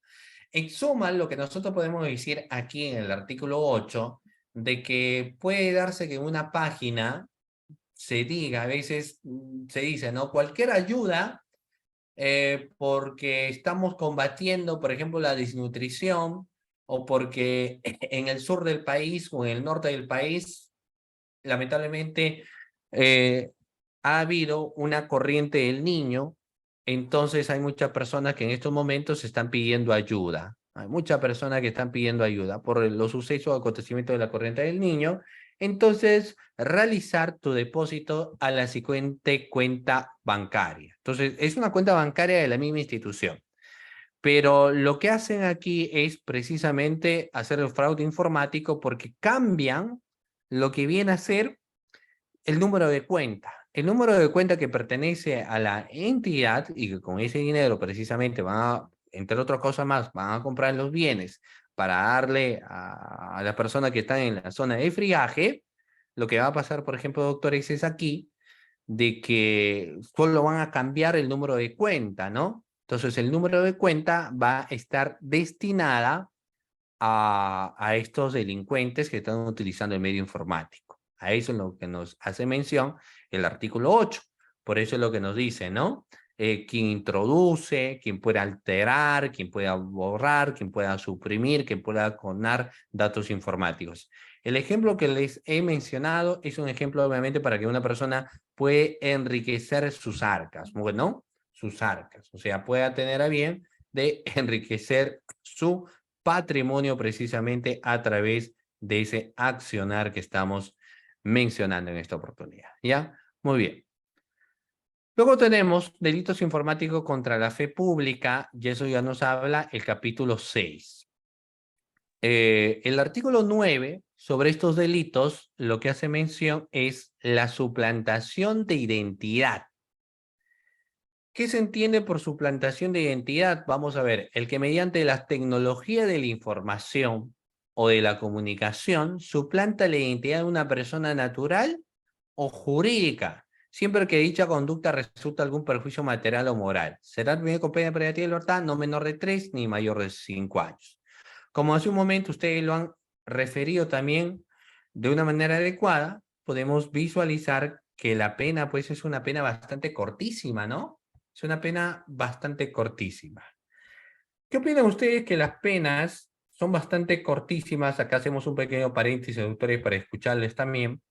¿Qué opinan ustedes que estas penas en delitos informáticos sean cortas? ¿Consideran ustedes, doctores, que estas penas que sean cortas están bien o deberían por ahí considerar que la pena sea muchísimo más alta? ¿O están de acuerdo posiblemente quizás en que la pena en realidad sea pues una pena corta, ¿no? Es posible. ¿Qué opinan, doctores? ¿Estamos de acuerdo que la pena sea corta? O todo lo contrario, podríamos mejor señalar acá de que las penas en vez de ser cortas deberían ser pues muchísimo más altas, ¿no? Creemos que un poco más altas. Es demasiado corta porque esto puede traer un problema mayor, ¿no? Miren, vamos a ver, acá lo voy leyendo, dicho sea de paso. No debería ser así porque perjudican a mucha gente, por supuesto, ¿no? Las penas son muy cortas y creo que eso es de una u otra forma en buena parte porque hoy en día, bueno, ya son casi desde el año 2021, 2022, ya 2 años que tenemos estas fiscalías, ¿no? Y dicho sea de paso, estas fiscalías tienen pues varias investigaciones de ciberdelincuencia. De este caso, como el anteriormente que nos ha mencionado, la pérdida de un celular y que a través de ello hayan bajado todas sus cuentas, hasta casos donde utilizan pues acá medios más sofisticados precisamente para poder clonar lo que son las páginas o también para poder suplantar identidades, ¿no? Entonces, quizás en su momento, al considerar que esto no generaba tanto daño como un hurto, un robo, posiblemente las penas han sido mínimas. Pero, ¿qué sucede cuando una persona que dentro de sus tarjetas está prácticamente todos sus ahorros de toda su vida, ¿no? O sea, está ahorrando por más de 20 años o sus ahorros son por más de 25 años. Y en la noche a la mañana, toda esa cuenta que él tenía quedó vaciada. Entonces, obviamente existe una afectación muy grande y la pena no tendría que ser muy corta. Y lo mismo aquí, o en el otro caso del delito que hemos mencionado, el artículo 8, el fraude informático, acá la entidad lo que hace es poner números de cuenta o direcciones a donde hay que llevar la donación, precisamente para una causa altruista, ¿no? Para una buena causa. Pero a través de lo que son estos usos informáticos de manera inadecuada, entonces van perjudicando a toda la población. Y obviamente esto debería tener un mayor reproche, ¿cierto? Muy bien. En el caso de la suplantación, ¿quién se hace pasar? Entonces, para hacerse pasar también, tendríamos que ver que tenga una cuenta gemela, ¿no? Y esto también incluso supletoriamente se aplica para quienes en una red social se hacen pasar por otras personas, lo que hace un momento estábamos señalando, ¿no? O sea, utilizan las redes sociales, pero para hacerse pasar, por ejemplo, por un cantante. Utilizan las redes sociales para hacerse pasar por un futbolista, ¿no? O por cualquier otro profesional. Y luego utilizan ello para ganarse básicamente la confianza y en base a esa confianza ganada, lo que van a hacer ahora es, por ejemplo, buscar estafar, ¿no? A otras personas, van a buscar engañar a otras personas. Entonces, obviamente, esta es una situación, pues, cuyo reproche de punibilidad tendría que ser en todo caso mayor, ¿no? Una sanción de punibilidad que, como le reitero, tendría que ser, pues, una sanción muchísimo más grande, ¿no? En base a lo que también hemos estado, pues, manifestándoles a ustedes en esta oportunidad, ¿ya? Muy bien. Vamos a ver, aquí tenemos. Doctores, ¿hasta aquí tienen alguna pregunta? ¿Preguntas, doctores? Pueden hacerlo a través del chat o también tienen la opción de levantar la mano, ¿sí? Si hasta el momento está todo bien, también en el chat ustedes lo pueden hacer o si no pueden ir formulando su pregunta, ¿no? Bueno, el doctor Cristian nos dice todo bien, todo claro hasta aquí, porque lo que estamos haciendo aquí es analizar los tipos y todo el medio tecnológico, ¿no? Y a nivel de investigación, la carga de probanza es como todos los delitos en realidad, tener que hallar el verbo rector de cada uno de ellos. Acá una de las cuestiones ya de preocupación era en el tema de por qué la pena es bajísima, ¿no? Entonces decíamos, con esa pena baja se puede pedir requerimiento de levantamiento de secretos de las comunicaciones. Acá nos dice, con esa pena baja se puede pedir requerimiento de levantamiento de secretos de comunicaciones. Claro, es cierto, ¿no? Y eso nos lleva mucho a un tema de reflexión. ¿Por qué? Voy a tener una fiscalía única, que es una fiscalía especializada en delitos de ciberdelincuencia, que está muy bien, obviamente, la creación, pero el grado de reproche de punibilidad es bastante bajo. Entonces, quizás deberían crearse otras agravantes, ¿no? Como cuando se deja a una persona en una situación deplorable o cuando el dinero que tenía era para realizarlo o utilizarlo en una actividad noble, entre otros factores. Entonces, en esos casos en particular, sí, por ejemplo, sería necesario hacer una mayor ponderación sobre las punibilidades.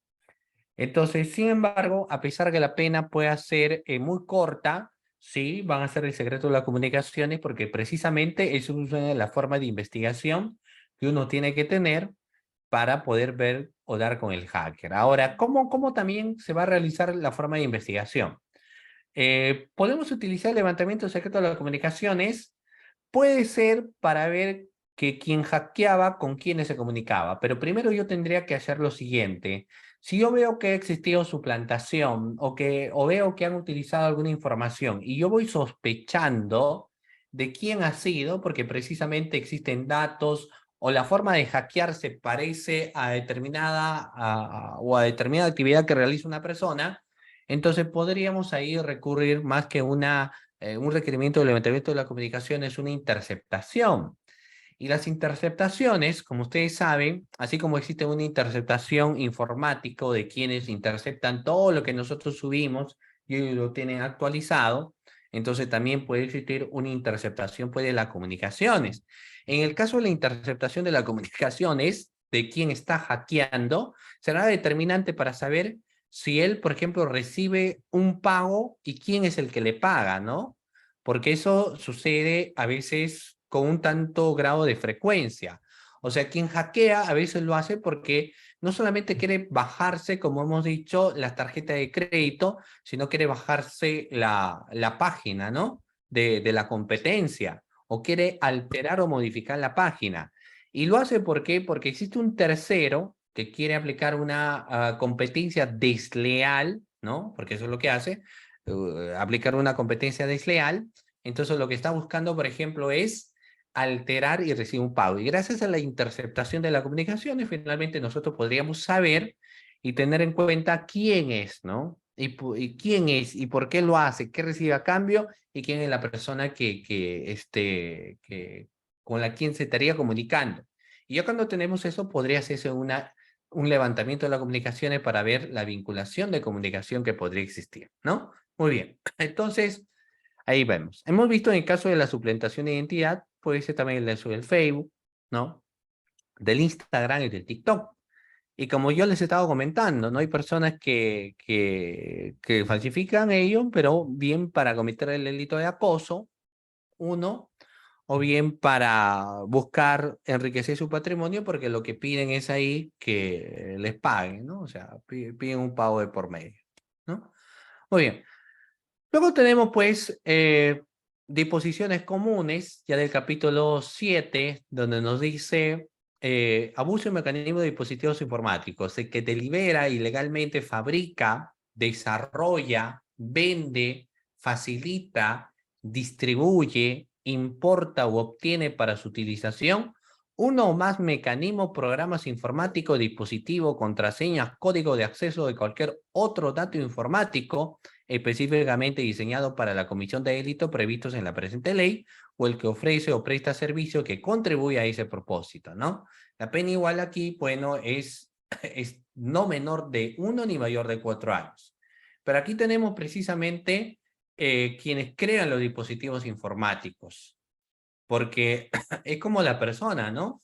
Nos vamos enfermando y luego pareciera que la naturaleza en cierta medida se empecina también y nos va enviando más virus, ¿no?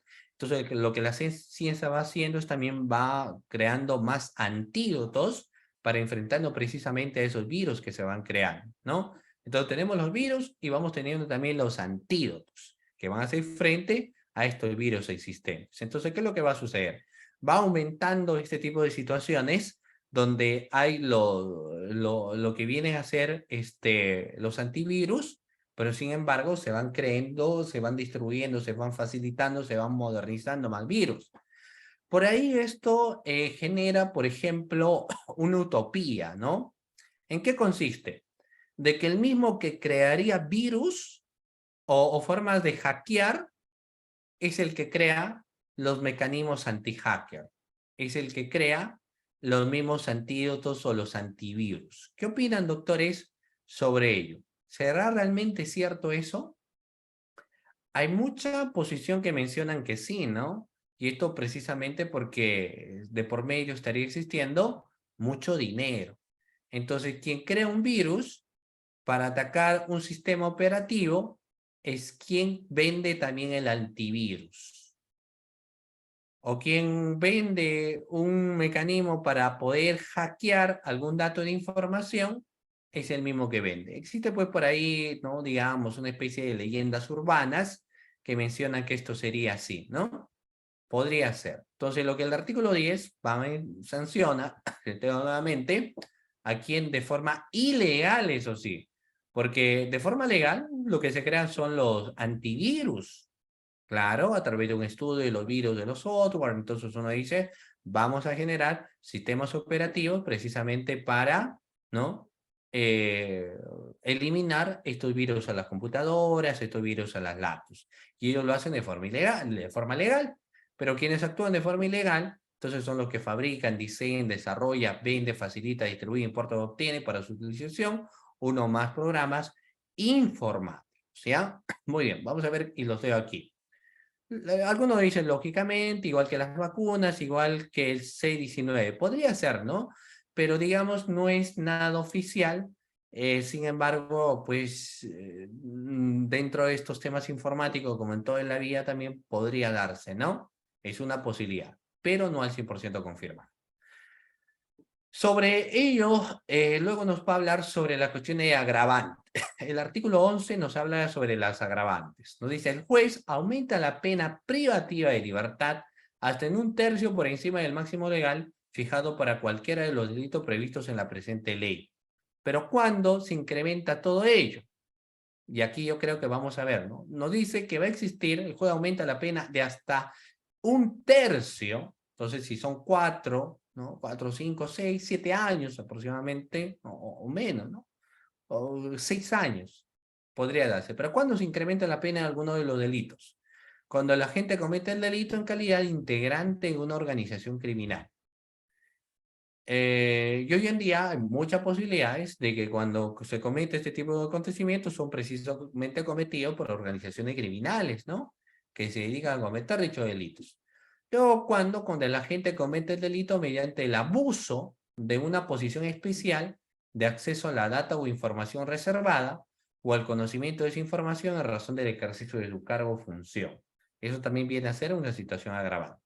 Luego, si el agente comete el delito con el fin de obtener un beneficio económico, saben los delitos que prevén dicha circunstancia. O si el delito compromete fines asistenciales, la defensa, la seguridad o la ciudadanía, viene a ser también, ¿no? Como la que vendió entradas de concierto, claro. En caso de la venta de concierto, por supuesto que sí. Porque ¿qué es lo que pasó con ella? ¿No? O sea, crea una página falsa y empieza a vender entradas, las personas creen, ¿no? Y compran. Y eso es a veces lo negativo. Y también hay que un poco difundir de que, por ejemplo, cuando sale un artista famoso que va a venir, entonces uno quiere tener inmediatamente pues las entradas, ¿no? Y uno a veces, por querer rápidamente las entradas, no terminamos informándonos sobre qué página es, quién lo está vendiendo, o buscar un poco más detalles de quién es la página, quién está vendiendo pues dichas entradas, ¿no? Entonces, si uno se deja guiar por el apasionamiento en ese instante, entonces podríamos ser víctimas también de lo que viene a ser, pues en este caso, un delito informático, pero en esa modalidad, ¿no? O sea, nos dejamos apasionar, nos dejamos llevar y lamentablemente, pues, terminamos siendo víctima de un acontecimiento como tal, ¿no? Entonces, resultan siendo también circunstancias como ella, ¿no? No sé, vamos a ver. Vamos a ver. Ok, sigamos, doctores. Luego tenemos lo que se denomina, esto es algo importante también que señalar, lo que se denominan los ciberdelitos puros y los delitos facilitados por las tecnologías.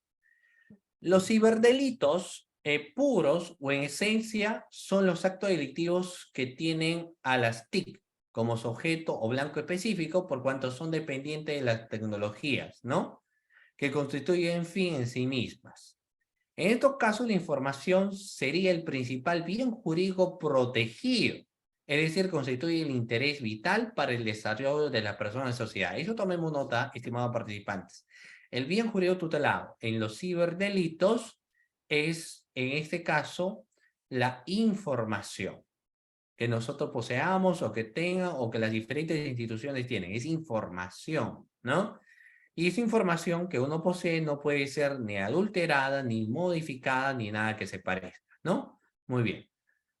Siguiente, los roles de los ciberdelincuentes. ¿Qué roles cumplen los ciberdelincuentes? El agente federal, por ejemplo, de investigación de los Estados Unidos, la FBI, ha identificado hasta 10 roles o específicamente o especializaciones que recurren los que cometen los ciberdelitos. Dentro de ello tenemos, por ejemplo, los programadores que desarrollan pues los software maliciosos o realizan los ataques a las aplicaciones, redes, sistemas operativos o el software aprovechando sus vulnerabilidades. También se ha identificado a los distribuidores, que son los que recopilan y venden los datos informáticos robados, actuando como intermediarios. También tenemos a los técnicos expertos que mantienen la infraestructura digital de la organización, incluyendo los servidores, las tecnologías de cifrado y las bases de datos, entre otros, ¿no? También tenemos los hackers que buscan detectar los errores, fallos o vulnerabilidades del sistema informático y las redes. Tenemos a los defraudadores que crean técnicas de ingeniería social y despliegan pues diferentes estrategias de comunicación virtuales para obtener información de personas de manera fraudulenta. Luego podemos tener, como acá también se menciona, a los proveedores del hosting. En el caso del hosting, que ofrece, por ejemplo, un entorno seguro para alojar contenido ilícito de servidores y páginas, ¿no? Y eso es lo que se da a veces con frecuencia en quienes pues van a buscar alguna entrada y lamentablemente se ven envueltos en una estafa, ¿no? En una estafa producto de una ilicitud del uso de una información. Luego tenemos a los vendedores que controlan las cuentas y los nombres de las víctimas y las comercializan en otros delincuentes. Luego tenemos los muleros y que se encargan de realizar transferencias bancarias, los lavadores de activos que se ocupan de introducir las ganancias ilícitas en la economía formal y los líderes que constituyen la organización y definen sus objetivos ilícitos, ¿no?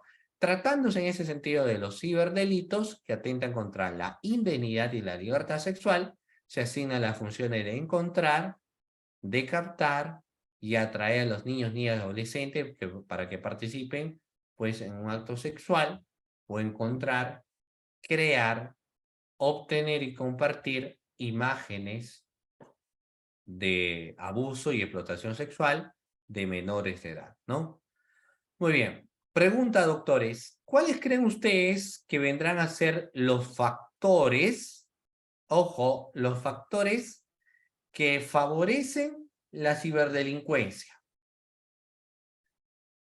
¿Cuáles serán los factores, doctores, que favorecen la ciberdelincuencia? Así como cuando señalan que lo que favorece, por ejemplo, lo que viene a ser los delitos contra el patrimonio, es la pobreza extrema, ¿no? Entre otros aspectos. Entonces, en estos casos también la interrogante es, ¿y qué es lo que facilita lo que viene a ser, doctores, la ciberdelincuencia, ¿no? ¿Qué opinión tienen? ¿Qué facilita la ciberdelincuencia?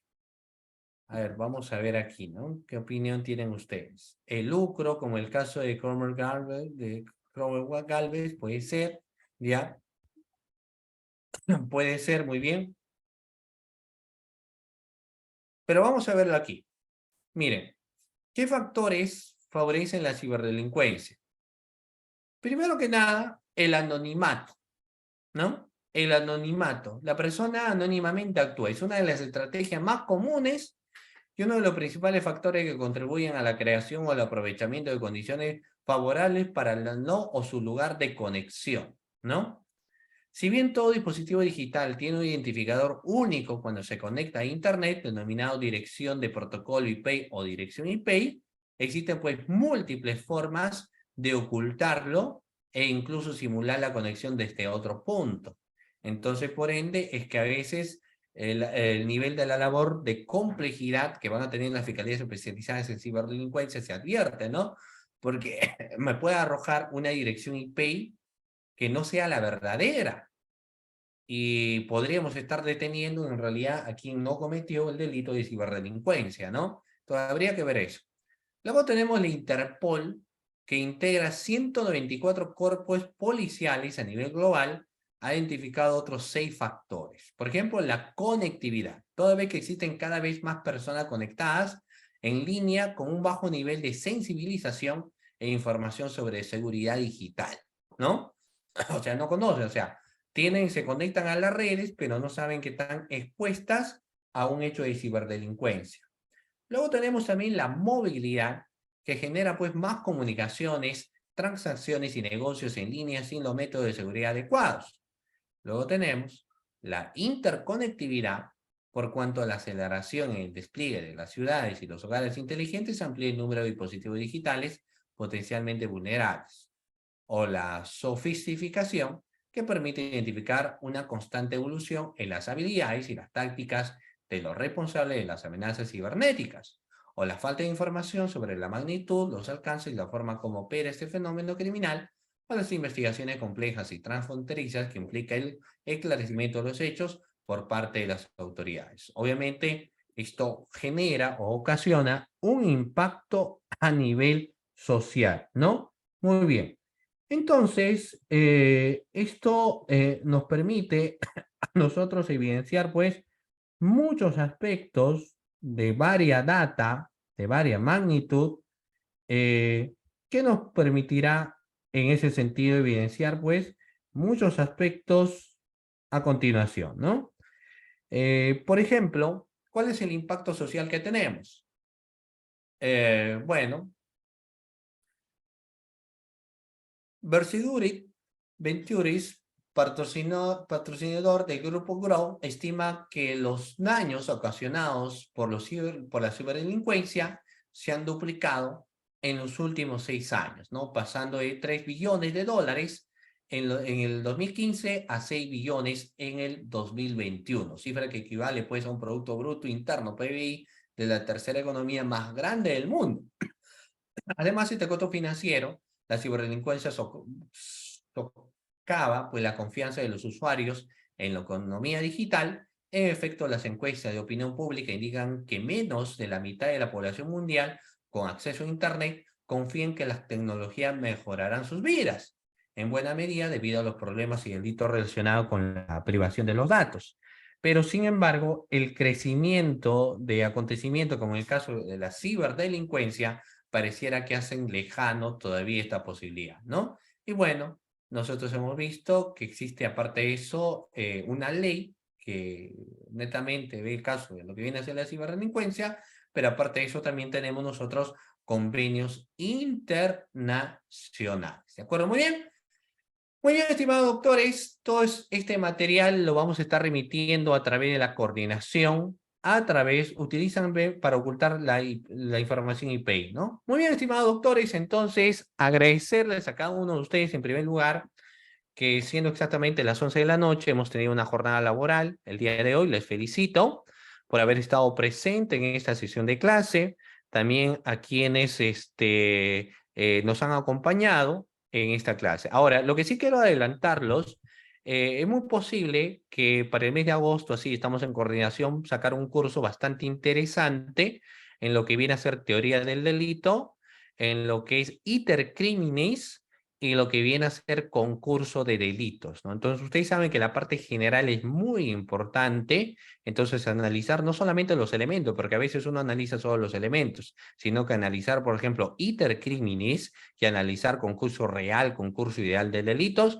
va a ser muy importante. Entonces estén muy atentos, están invitados porque este curso ya en la coordinación y Dios mediante va a salir a través de ANDAP, pero que ustedes pues están invitados. ¿De acuerdo? Muy bien, muchísimas gracias, doctores.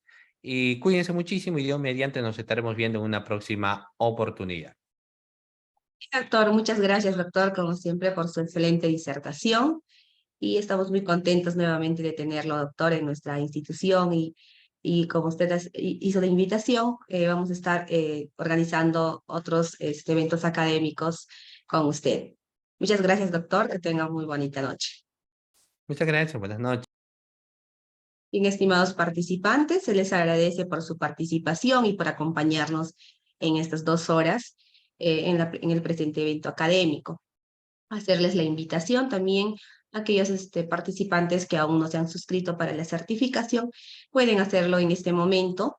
Dejaremos el número de nuestra asesora de ventas a fin de que puedan coordinar sobre la certificación y bueno, también mencionarles que la certificación se emitirá dentro de las 48 horas.